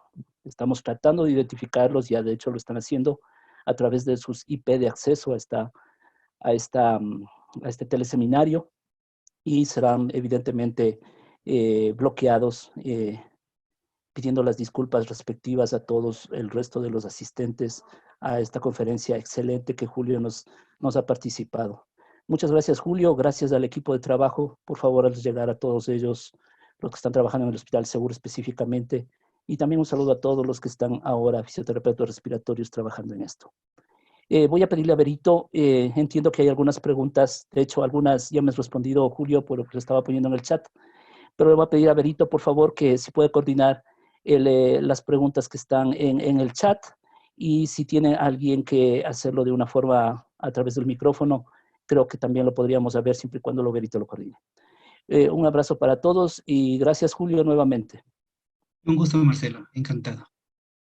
Listo, muchísimas gracias, Julio. Excelente tu participación y sí, nuevamente insistir en esta cuestión de alguien infiltrado manejando los micrófonos, manejando la pizarra y sigue manejando la pizarra, pero bueno, como había algún comentario, eso no es lo importante es que tú nos hayas dado esta charla, nos hayas permitido conocer cómo se trabaja en la parte interna, que muchos no lo conocemos, ¿no?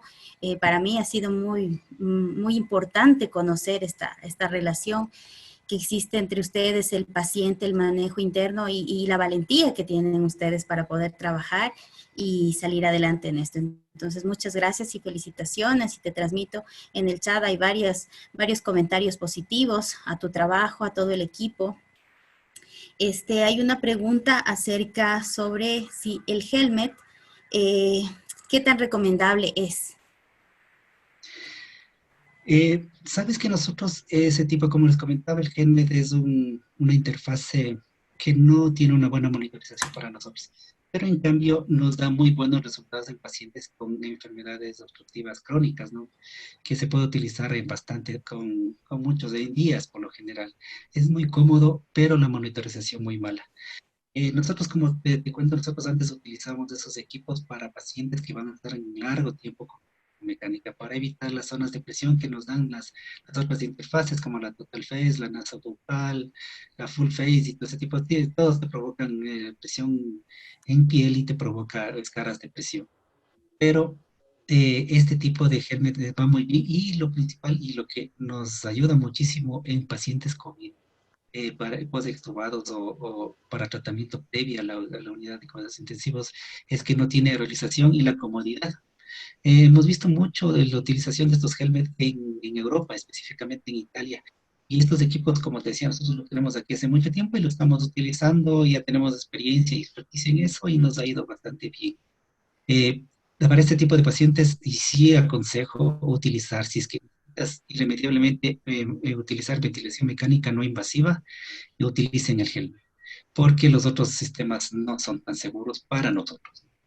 Y por lo general estos pacientes, como te cuento, nosotros al principio cuando estábamos realizando los protocolos y todo, pensábamos que iba a ser de 7 a 10 días vamos a utilizar estos equipos, pero nos hemos dado cuenta que tenemos 2 semanas, 10, 12, 15 días. Entonces significa que nosotros tenemos que mejorar estos protocolos y nos ha ido bastante bien en estos pacientes con el helmet, con las escafandras que nosotros conocemos aquí en Ecuador.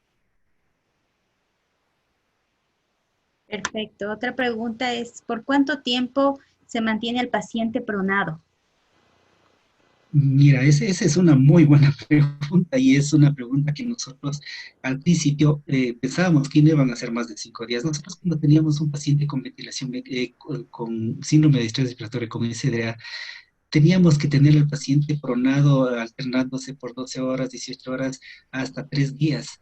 Y nosotros sabíamos que después del tercer día, si es que no había una mejoría en la hipoxemia que el paciente podía tener, entonces sabíamos que iba a ser mal pronóstico del paciente.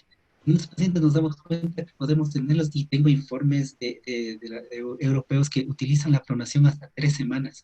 Este tipo de pacientes no son exactamente lo mismo que los de SDA que estábamos viendo antes, ¿no? Como vimos de los fenotipos que nos habló Latinoni y todo eso. Entonces, sí, nosotros podemos tenerle hasta 3 semanas y la recomendación aquí es, como nos decían, nos dijeron muchos en algunas conferencias y toda paciencia. Muchachos, tienen que tener paciencia y tienen que tener con el paciente el tiempo que sea necesario. Obviamente vamos a ver las escalas de presión, escalas de decúbito y todo eso, pero a la final la experiencia de ellos es muy buena con una pronación alargada o prolongada, como ellos lo conocen. Perfecto. Hay otra que dice, ¿qué opinas del manejo del COVID con ventilación de alta frecuencia? No se ha intentado siquiera, ¿no? Y justamente como les estaba explicando, en adultos es muy difícil poder manejar eso. Nosotros tenemos ventilaciones de alta frecuencia, pero la mortalidad en adultos es altísima. Es muy difícil de controlar por los volúmenes totales que nosotros queremos hacer. La alta frecuencia tienes que entender que son METs que tenemos que nos dan hasta 60 respiraciones por MET. Y podemos utilizar 1, 2, 3 METs que son 360 hasta 400 respiraciones por minuto. En esa cantidad de tiempo, en esa cantidad de frecuencia respiratoria, nosotros no podemos garantizar en un adulto un volumen ideal que me asegure que haya un buen intercambio gaseoso. Y tampoco me asegura que el, la expansión pulmonar esté completamente controlada. La alta frecuencia es un tipo de ventilación bastante segura, pero en adultos es muy difícil controlar. En neonatos va perfecto. Con ellos hemos utilizado esto y nos ha salvado de muchísimas cosas y nos ha ido súper bien con ellos. Pero en adultos, cuando le hemos utilizado, que es hace un par de años le hemos utilizado ya, no nos fue tan bien. Y era justamente por el tema del H1N1. Sabes que no nos fue muy bien con esa ventilación de alta frecuencia. Como les decía, la experticia depende. Tengo informes en el Hospital del Sur, por ejemplo, que les va bastante bien, le manejan muy bien esa ventilación de alta frecuencia, pero la experticia a nosotros nos ha dado que no nos va muy bien. Entonces, la recomendación es utilizar los equipos y la experticia que ustedes tengan en su unidad. ¿No? No nos inventemos nada, no estamos nosotros inventando. Obviamente tenemos los equipos, pero el momento que los tengamos que utilizar, los utilizaremos, pero en lo posible estamos tratando de hacer lo que nosotros sabemos hacer. Perfecto. Pamela Espinosa nos pide el micrófono para hacer una pregunta directamente. Está concedido. Pame, puedes hacer la pregunta. Hola, muy buenas noches con todos. Un gusto verles, escucharles, Vero, Marcelo, Julio. Mira, Julio, yo quiero hacerte una pregunta y va encaminada directamente a una consulta que me hicieron en cierto hospital. No sé tú qué opinas, ¿no? Están realizando lo siguiente. Están armando un equipo improvisado de presión positiva, donde utilizan el balón o pulmón, una manguera corrugada, una válvula de PIP y la mascarilla de reanimación. Según las evidencias que tienen, logran mejorar lo que es la oxigenación, pero los pacientes están en un marcado trabajo respiratorio y definitivamente no se acoplan a ese sistema. Mejora la oxigenación, pero el trabajo respiratorio y el acoplamiento a este equipo improvisado es terrible, o sea, no hay ningún tipo de acoplamiento. Están usando algún tipo de sedación, pero yo personalmente de lo que pude ver en el video que me enviaron, no se acoplan los pacientes. Entonces, no sé cuál es tu opinión respecto a esto. Como tú dices, no estamos ahorita para inventarnos ni para experimentar cosas, ¿no? De todas maneras, yo quería saber cuál es tu opinión respecto a este sistema improvisado. Sí, sabes, Pame, que a nosotros igual a mí me han llegado algunos videos, incluso el video que nos dice que podemos ventilar con un solo ventilador a 2, 3, 4 pacientes, es una locura. Y si es que nosotros no podemos, como nosotros les acaba de explicar, cada paciente hay que individualizarlo, ¿no? Hasta la medición del volumen intestinal tiene que ser de acuerdo al peso ideal, de acuerdo a la estatura de cada paciente. Entonces, es imposible que tú puedas improvisar este tipo de cosas. Por ejemplo, el ventilador que ustedes me dicen en ese video también lo vi. El trabajo respiratorio es evidente en ellos. Y eso es lo que primerito hablamos, ¿no? Evitar el billy en ellos, porque el daño que hace la ventilación mecánica puede ser peor que el daño que está provocando el COVID en estos momentos. Entonces, ese tipo de cosas nosotros no la estamos usando, la hemos desechado, ni siquiera le hemos tomado en cuenta. Algún rato nos pidieron que podamos hacer un experimento con eso, tampoco lo aceptamos ni lo permitimos y no lo vamos a hacer. Mientras tengamos todo lo que tenemos hasta ahora, si tenemos hasta ahora todo lo necesario, pues no podemos experimentar con pacientes vivos, eso es imposible. Este tipo de ventiladores que tú me cuentas, sí los vi, pero no me dieron no me aseguraron que me estaban dando el volumen correcto, el tiempo, la relación inspiración-expiración y el tiempo inspiratorio tampoco no tenía muy claro cómo funcionaba. Supuestamente es un ventilador que está funcionando de acuerdo a las normas básicas internacionales, pero el trabajo ventilatorio del paciente era evidente y solo eso me hace pensar que no nos sirve. Y peor con pacientes con CDA, ¿no? Entonces, para estos pacientes no lo utilizaría yo. Ujú, así es. Y algo más, ¿no? Que sería importante también tomar en cuenta que es la, la inmovilización prolongada a la que están sometidos estos pacientes Así es, y las secuelas que eso va a dejar unido a toda la farmacología que se utiliza para sedarlos y relajarlos. Bueno, habrá otras charlas, ¿no? En el futuro para así eso, es. pero también hay que tomar en cuenta eso. Muchas gracias. Y justo de eso, Pame, bien que me haces acuerdo, ¿verdad? Nosotros también otro de los pilares que nosotros tenemos en la unidad es la utilización de la movilidad temprana, ¿no? Eh, es un protocolo que lo tenemos instaurado desde hace algún tiempo ya atrás. Para la cantidad de pacientes que nosotros tenemos, le estamos utilizando, nos ha ido bastante bien con esa movilidad temprana. No he querido lo incluir en esta charla porque obviamente vamos a oír esa charla de una especialista que es Giovanna, ¿no? Giovanna Binetti, que nos va a dar un par de semanas de eso, así que yo no me quería meter en su campo. Pero te cuento que nosotros estamos haciendo la movilidad temprana y justamente con la colaboración de Pamela. Pamela es una de nuestras colaboradoras, compañeras, ella es rehabilitadora pulmonar y pertenece también, igual que yo, al programa de trasplante pulmonar del hospital. Entonces, con ella trabajamos activamente en este tipo de pacientes. Ahora, bueno, todo se quedó en stand-by hasta ver qué pasa con esta pandemia, pero es una magnífica colaboradora nuestra y te saludo, Pamela, un gusto que estés escuchándome. Muchas gracias, Julio. Saludos a todos. Hasta luego. Igual. Muy bien. Gracias, Pame. Saludos también. Nos preguntan también qué tal les está yendo con modos no convencionales APRB. Esos modos, como te digo, el APRB es una deliberación, sí nos va muy bien. Le hemos utilizado bastante. En estos pacientes COVID va bastante bien, ¿no? Porque, como te digo, son pacientes que están son hipoxémicos. Y este modo ventilatorio, si es que cumple las condiciones del paciente para poder utilizarlo, pues nos va muy bien. Nuestros especialistas, nuestros intensivistas, hijo, no te imaginas el manejo que tienen en ventilación mecánica, es extremadamente severo en ellos, son muy buenos y saben cuándo mantener, cuándo cambiar los modos ventilatorios, nosotros somos del apoyo de ellos, comenzamos con ellos, pero específicamente la PRV nos ha ido bastante bien cuando el paciente ya está con Glasgow sobre 10T, 11T, nos va bastante bien. Y la frecuencia de utilización de este modo ventilatorio no te sabría decir exactamente porque eso depende de cada paciente. Eso depende de cómo evolucione y de la necesidad intrínseca e individual de cada uno de ellos.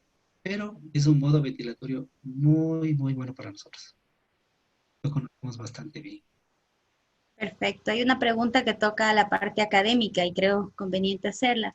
Dice, ¿qué podrías recomendar tú a la parte académica en este momento a quienes forman o somos responsables de los nuevos fisioterapeutas? ¿En qué debemos reforzar los conocimientos, implementar o mejorar dentro de las mallas que actualmente se manejan? Bueno, verás, yo conozco ya de las mallas que tienen en la Universidad de las Américas, en la Universidad Central del Ecuador, la Universidad Católica. Por lo general, la parte de fisioterapia ha cambiado mucho, ha mejorado muchísimo. Yo me acuerdo hace que me gradué como hace más de 25 años, no es nada para lo que ellos están manejando ahora. Me parece que han tenido una muy buena evolución, están incluyendo temas específicos respiratorios y están poniendo bastante hincapié en las prácticas hospitalarias. Eso es muy bueno porque, muchachos, la única manera que todos tenemos para poder aprender es estar en contacto directamente con el paciente, especialmente en la parte de la terapia respiratoria, ¿no? Hay algunas cosas que podemos mejorar, pero las personas que yo conozco que son docentes de la parte respiratoria en las universidades que yo conozco, que te acabo de comentar, son muy buenas. Son mis amigos todos y lo manejan perfectamente bien. Así que no les podría pedir algo más. Incluso yo fui alguna vez docente de una de las universidades y yo sé cómo se manejan ellos, ¿verdad? Son muy buenos. No tengo que solo pedirles que sigan nomás, que sigan evolucionando, que sigan aumentando todo lo que necesitamos cada vez de este tipo de cosas, estas pandemias, la preparación eh, eh, preuniversitaria es terrible, es súper necesaria para nosotros. Mira, ahora nosotros estamos necesitando mucho más colaboradores, ¿no? Y hemos tenido la grata nos han llegado muchachos que supuestamente no tenían nada de experiencia, pero con la base que tuvieron de la universidad, por lo menos las prácticas que tuvieron, pues estos muchachos ya están entrando con nosotros al área COVID. Claro, asustados como todos, pero están entrando, están movilizando, están manejándose, ya son nuestros compañeros. Entonces son cosas que a mí me enorgullece porque de que ellos por lo menos de esa manera están aprendiendo y saben cómo manejarse, por lo menos la parte básica, ¿no? Claro, vos sabes la experiencia y ese tipo de cosas, se lo gana con los años. Excelente. Muchas gracias. Dice, por lo general se tapan los tubos. ¿Alguna recomendación para el manejo de la vía aérea artificial para evitar estas complicaciones? Sí, Y eso nosotros hemos visto, tenemos informes de que eso pasa y nos ha pasado un par de veces a nosotros. El consejo para nosotros es, hasta todavía nosotros no hemos cambiado el protocolo a humidificación activa, que eso es lo que hicieron en Europa al final, ¿no? Para poder controlar este tipo de obstrucciones que con nosotros hasta ahora no son muy frecuentes. El consejo es, no se queden solo con la permeabilización de la vía aérea, porque a veces nosotros vamos y el médico nos pide porque hay aumento de la presión pico, la frecuencia, las ondas de ventilador y todo nos están dando para obstrucción. Entonces el médico nos pide a ver si está permeable la vía artificial, o sea, el tubo endotraqueal, le introducimos la sonda, está permeable, está súper bien, pero no se resuelve el problema. Lo que sí se ha visto es que no siempre puede ser obstrucción en la vía aérea artificial, también puede haber secreciones en la vía aérea baja, de bronquial, puede ser en bronquios de segunda, tercera generación. Entonces, lo ideal aquí es hacer una broncoscopía, que obviamente en nuestro polo inicial está negado, ¿no? Pero, como te digo, vamos cambiando eso. Entonces, no solo nosotros podemos hacer, nosotros estamos negados a hacer instalaciones también de soluciones para poder construir la vía aérea. Entonces, lo que se está haciendo ahora es proponiendo hacer broncoscopía, que es mucho más efectivo. Y aumentar la hidratación. El problema es que este tipo de pacientes, la parte médica trata de hacer balances negativos de hidratación, ¿no? Entonces, no podemos tener la positividad en estos pacientes porque fácilmente pueden sobrecargarse la vía aérea, la vía pulmonar. Entonces, eso sí, tampoco es negociable. Esa perfecto. Muy bien. negativización. Hay una Y pregunta. el resto nosotros lo manejamos. Perdón. Ok. Hay una pregunta que dice, ¿qué recomendaciones o claves nos podrías dar a los fisioterapeutas no respiratorios que tratamos pacientes a domicilio cuando los pacientes reciben el alta respecto a una correcta reeducación y readaptación a la normalidad? Bueno, primero tenemos que darnos cuenta que ya la infección respiratoria con los pacientes cuando ya están con el alta, luego de que pasan toda su cuarentena y todo, ya la infección viral ya no existe, ¿no? Ya pasó. Ya ellos están, si se lograron pasar esta etapa, ya negativizaron su PCR específicamente. Entonces son pacientes que no te pueden contaminar, pero sí están sensibles a que tú los puedas contaminar de cualquier otra cosa. Esos pacientes por lo general tienen alteraciones o problemas de bacteremias, neumonías por bacteremias, eh, falta de condicionamiento físico, y eso justamente nuestros colegas, nosotros tenemos que intervenir mucho en eso, ¿no? Y esa es parte de la charla que nos va a dar Giovanna, que es súper importante en esto. Yo creo que tienen que tener un poco más de miedo. Como les acabé de explicar con el cuadro que les enseñé, es muy fácil de darse cuenta qué tiempo tienen y los pacientes de los exámenes que tienen que ir llevando su historia clínica, tienen que enterarse muy, muy bien de cómo fue el paciente, cuándo empezó, por qué fue y todo, absolutamente todo. Tienen que tener una crisis completa de ellos, si es que para poder atender a un paciente, ¿sí? Eso es básico, todos sabemos lo que tenemos que hacer con estos pacientes y si es que lo hacen bien y la investigación es buena, pues no tengan miedo, no pasa nada todavía. Bueno, veamos cómo nos va cómo evoluciona esta enfermedad. Perfecto. La siguiente pregunta es, ¿qué tan segura es la ventilación con bolsa, qué tan segura es la ventilación, sí, con bolsa mascarilla en transporte de pacientes COVID? Si se refieren a la BO, a la bolsa para RSP, no lo estamos utilizando. Es muy insegura porque es igualita que la máscara la Total Face para ventilación no invasiva. está provocando mucha aerolización. Y si necesitamos hacerlo eso, tenemos que utilizarlo con el aerosol box que les enseñé. Entonces hay que meter esa la seguridad para nosotros desde aquí, ¿no? Es muy importante. Entonces, con eso, nosotros cuando tenemos que llevar algún examen al paciente, vamos llevándole con el aerosol box.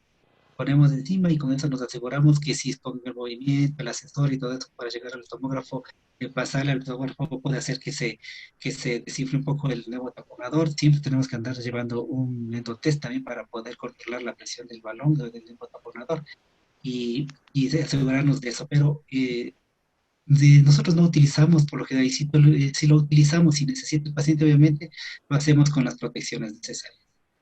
Si es que se hace bien el procedimiento, obviamente está bien, ¿no? O sea, es perfecto. O sea, nosotros lo único que tenemos que cuidar aquí es la aerosolización. Muy bien. Y otra es, ¿están realizando movilidad temprana? Sí, ya empezamos a hacerlo, sí. Estamos empezamos a hacer, nosotros tenemos unas pedaleras para hacer ejercicios en manos, brazos, pies, porque sí tenemos pacientes que se logran extubar, pero hemodinámicamente no están estables para poder salir con el alta.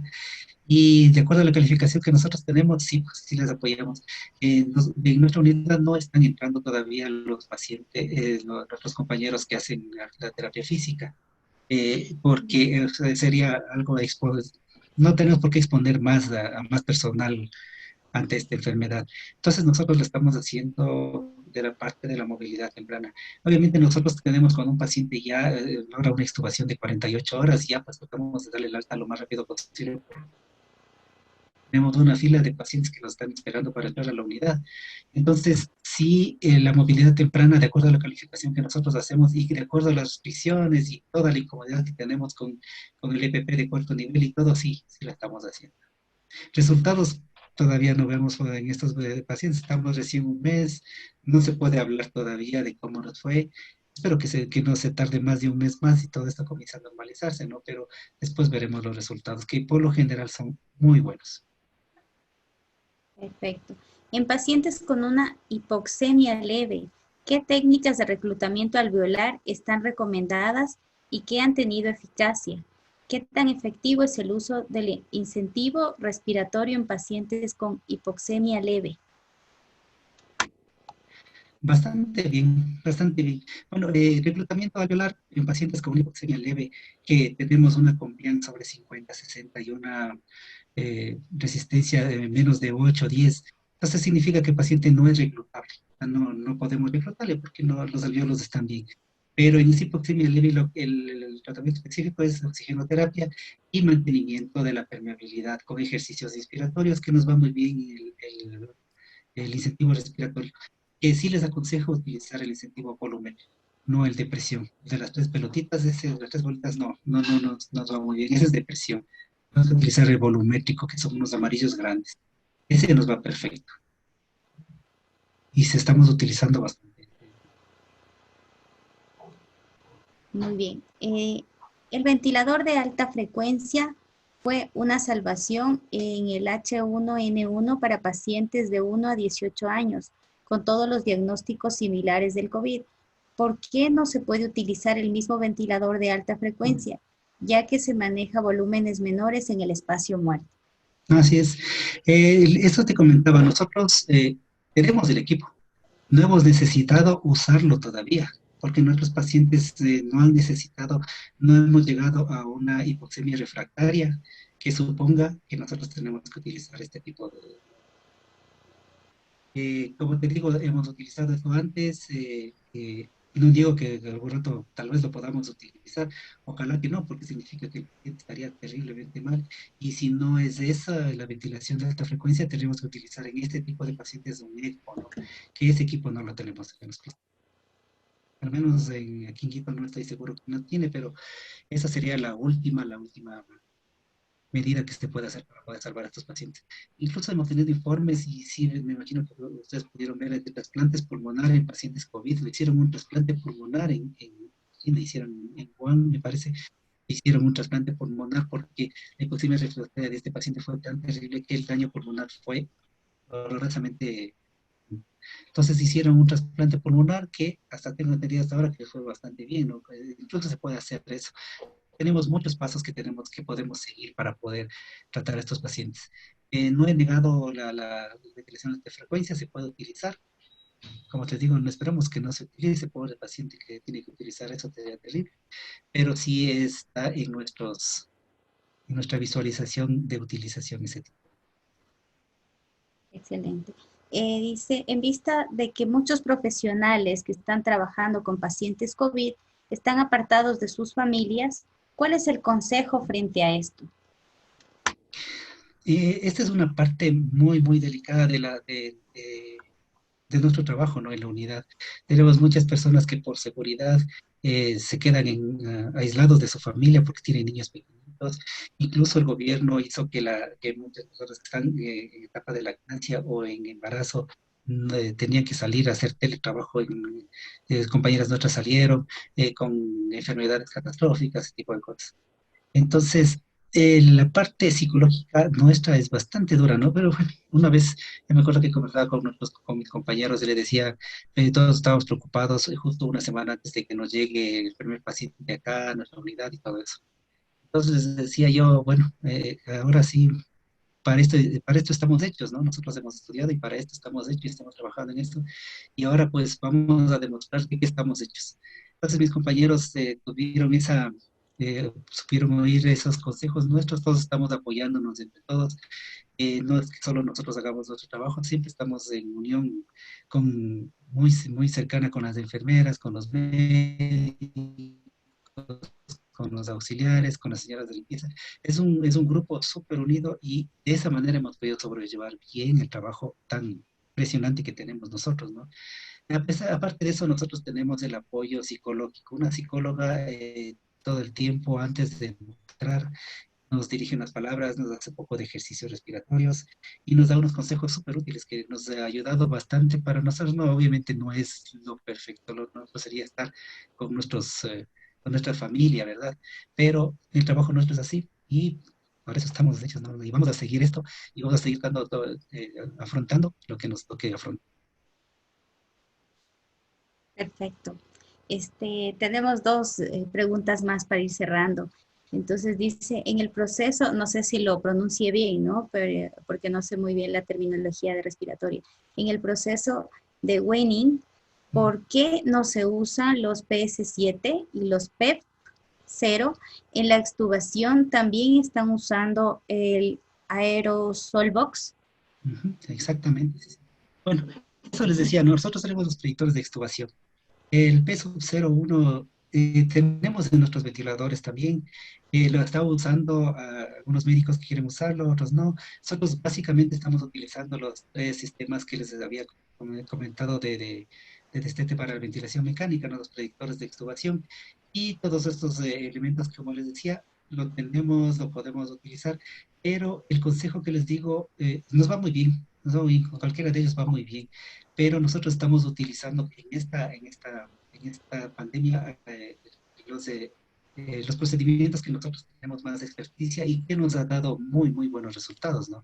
Entonces, con estos resultados que nosotros tenemos, no tenemos para qué estarnos, como les decía, inventarnos alguna cosa que nosotros tenemos experticia, pero sé que en otros hospitales tienen experticia con este tipo de predictores de extubación o incluso los ventiladores ahora de última generación ya nos vienen para hacer absolutamente todo eso. Entonces, el consejo es utilicen el procedimiento que ustedes crean que les va mejor en su unidad. Nosotros nos va muy bien con estos y no es que no lo utilicemos, los conocemos, los hemos utilizado alguna vez, algún médico ha venido, hagamos esto, pues lo hacemos y nos ha ido muy bien, pero en esos pacientes específicamente que estamos hablando, sí, no nos hemos arriesgado y estamos haciendo todo nosotros estamos más expertos. Nos evitamos cualquier cosa. No podemos experimentar con ellos. Son pacientes bastante críticos, ¿no? Entonces, ese es el consejo. Hay modos ventilatorios que utilizan. Nosotros en la unidad utilizamos modos de presión por lo general y tenemos bastante expertise. En el modo de presión, pues usamos modo presión. En otros hospitales utilizan modo volumen, pues o utilicen el modo volumen, utilicen el modo y todos los procedimientos que ustedes tengan más expertise y que les vaya muy bien. No estoy negando ningún procedimiento, conocemos, pero nosotros estamos utilizando de parte nuestra inmunidad de estos. Solbox, agradezco alguna información. Gracias. Perdón, no Ya. ¿Dónde podemos adquirir el aerosol box? Agradezco alguna información. no tengo idea. La verdad, a nosotros, como les comenté en la charla que tuvimos, nosotros fuimos con los ingenieros que nosotros tenemos en el hospital, la parte de ingeniería, de mantenimiento, son bastante hábiles muchos de ellos y les dijimos, ve, queremos que nos hagas una cosa como esta, les dimos las dimensiones, que yo entre aquí, que me cubra la cabeza, que entren unas 2 manitos por los lados y todo. Y ellos, de acuerdo a las recomendaciones que nosotros les dimos, nos hicieron ese Resolbox. Y no, o sea, de comprar aquí, todo mucho, no sé. No tengo idea, pero nuestros ingenieros nos hicieron y nos van a seguir haciendo, ¿no? Porque es un equipo para nosotros bastante. Perfecto. Muy bien. Creo que no tenemos más preguntas en el chat por lo menos. Bueno, siempre agradecer a todos los participantes por todas sus inquietudes, ¿sí? Sus adecuadas inquietudes. Así es que felicitarte nuevamente, Julio, agradecerte por tu intervención. Esperamos seguir contando contigo. Es bastante importante dentro de todos los comentarios que se han hecho de los participantes, pues que se transmitan este tipo de experiencias, de este tipo de experiencias reales, ¿no? De los fisioterapeutas respiratorios, que podamos conocer de primera mano qué es lo que está sucediendo, cómo lo manejan, tener esa realidad y de la forma como tú la has presentado sobre todo. La gente está muy agradecida.